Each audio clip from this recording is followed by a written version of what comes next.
old friend of mine. And Father says, Father Tryphon, I now know your secret. I said, what secret? Why you moved your monastery from the Bay Area to Vashon Island. He says, there's an article in the New York Times about Vashon Island. I said, really? What does it say? He says, Vashon Island has the largest population of lesbian couples in the nation. And I said, now you know my secret. That's why we moved the monastery here. But here's this island community that this last year, during the last presidential debates, not the debates, but the election, there was an article in the New York Times, and of course somebody always has to show me these New York Times articles. They always send them to me. And in this article it said that Vashon Island had the most liberal voting registration of the entire nation. The most left-leaning liberals. Here we are. And yet, our monastery is beloved on the island. Why is that? I made a rule many years ago that no one goes into town to check the mail or to fill our coffee orders at the grocery stores unless they're in a good mood. I don't want anybody representing the monastery in their cassock going in there looking angry or sad. I said, if you're angry or sad, tell me and I'll send somebody else to take care of it. But you're not going to go if that's the image of orthodoxy that you're going to spread. And so, my friend Father Basil Rhodes told me once that he referred to me as the stand-up priest comedian. And it's because humor can break a lot of ice. It can do it. And so our island community has embraced the monastery. It doesn't mean they come to the monastery for services. They don't. In fact, I ran into an architect recently. He says, it's nice to see you, Father. He says, boy, I've always been curious about your services, but he says, the one thing I know is that you have to stand in there long. And I said, well, we have some seating. He says, well, I don't want to be seated when somebody else is standing, most of the people. I said, just come. But this is the way most people are. They're not interested in actually coming to an Orthodox service. That's been our experience. But that means that we are charged by the Lord himself to take the services out there, out into the community. That's what we have to do. And how do we do that? That doesn't mean that we have to be talking about orthodoxy or about Jesus, in the workplace. But it does mean that when people look at us, they see something that they want and don't have. If all they see in your Christianity is doom and gloom, why would they want it? Why would they want it? Would I want it? No. When I first became a monk, I went to see my spiritual father, and we had just moved in '88 to the island. And I said, Father, I'm not sure I'm cut out for this. And he said, why? And I said, I know what people are expecting when they see a monk. But for me to portray myself as a monk in the image that these people have is a betrayal of who I am. My dad was a golf pro. His nickname was Big Al. He was an incredible teaching pro. My brother and I used to play 36 holes of golf every day in the summertime. My dad expected us to be golf pros. But I remember the one thing about my dad when I was young, even in high school, he embarrassed me.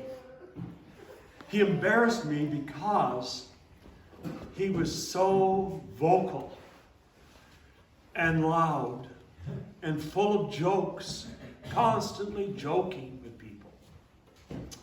And I'm thinking, oh my God, Dad, can't you just be quiet and be a conservative businessman and wear a suit?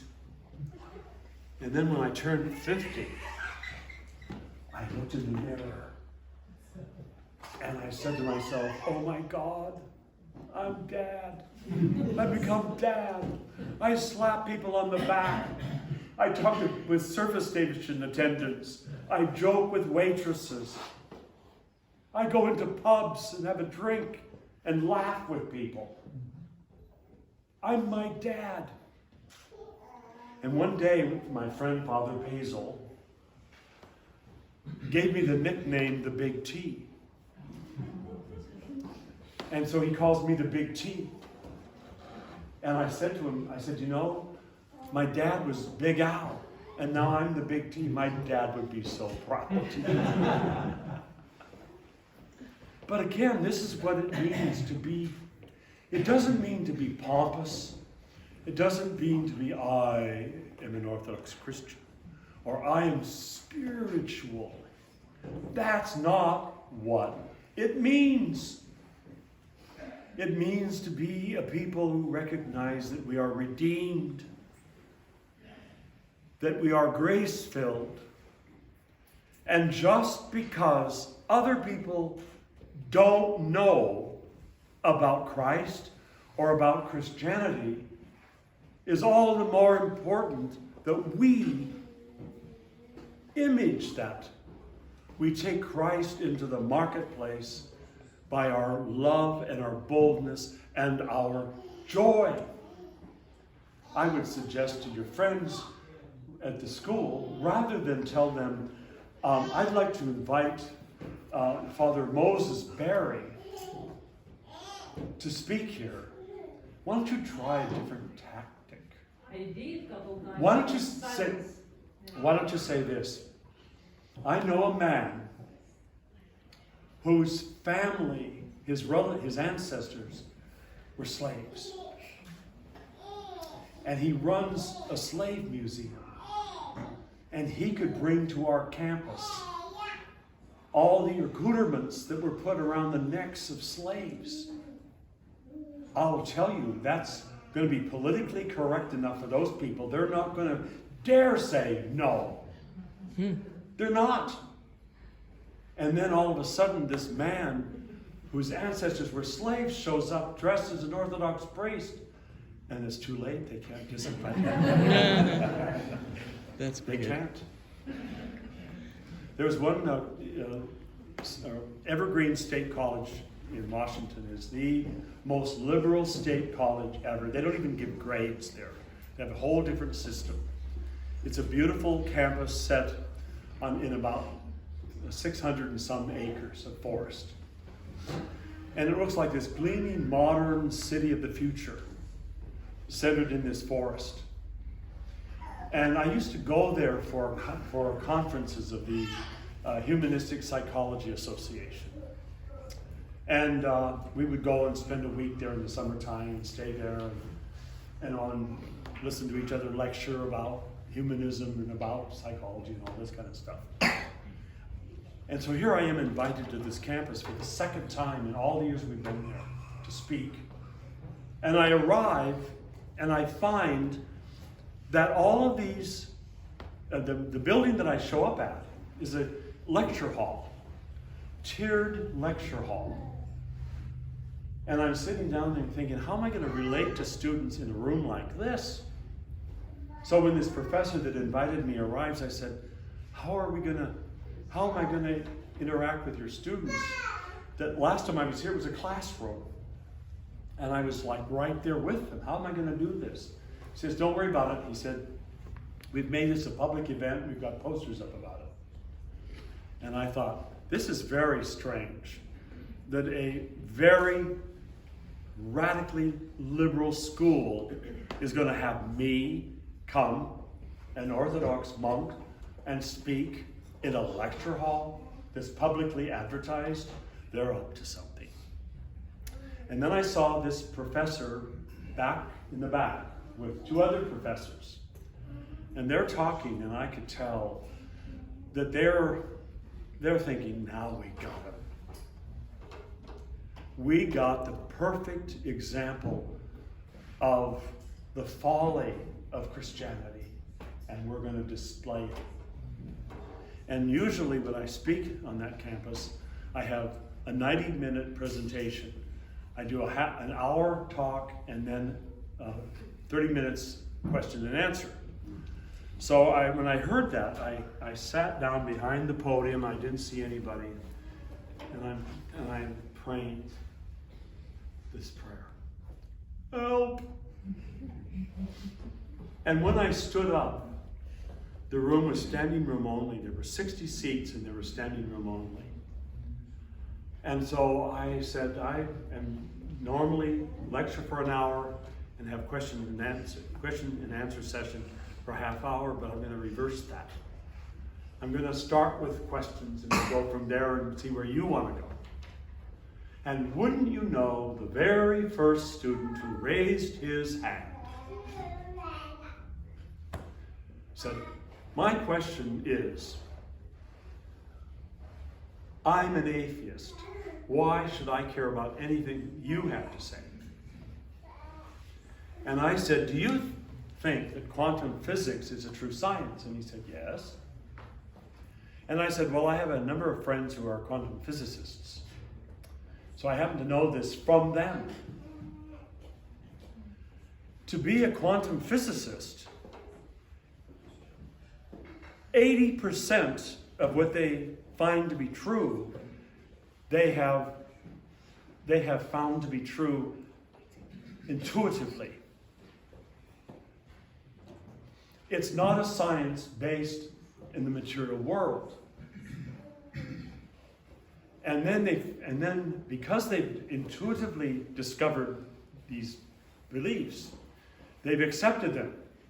And I said, it's not unlike Orthodox Christianity. We are a religion of the heart. And we gain knowledge through the noetic knowledge of the heart, the nous. And I said, there's not one of you here that could convince me of the error of where I stand in my beliefs, just as you couldn't convince a quantum physicist that of his error, just because it's not based on the material sciences. And there was silence. And then all of a sudden the floodgates opened and we had this wonderful dialogue. And at the very end, I said, you know, I came here when this campus was new. And I told them about the conferences I would attend here. And I said, I haven't been in your student union for years, and I would love to go there with some of you and continue our conversation. And so the professor that invited me stood up and he said, I'm going to cancel my next class, and any of my students that would like to accompany Abbot Tryphon may do so, and I'm going with him. So we all marched, 20-some of us, to the student union, and we had this most depthful, incredible dialogue for the next 2.5 hours. So we need to kind of pull things on people. And mostly, you know, they're going to, if they hear your accent and they hear your orthodoxy and they see your Orthodox cross, what does she know? And you have to show them what you know. By your love, by your example, by your professionalism, and by trickery, if that's what's necessary. Invite the historian here. Now you know what is my problem. Every time you come about a wonderful man who is grandpas from slavery, they want to Google him first. When they Google him first, silence.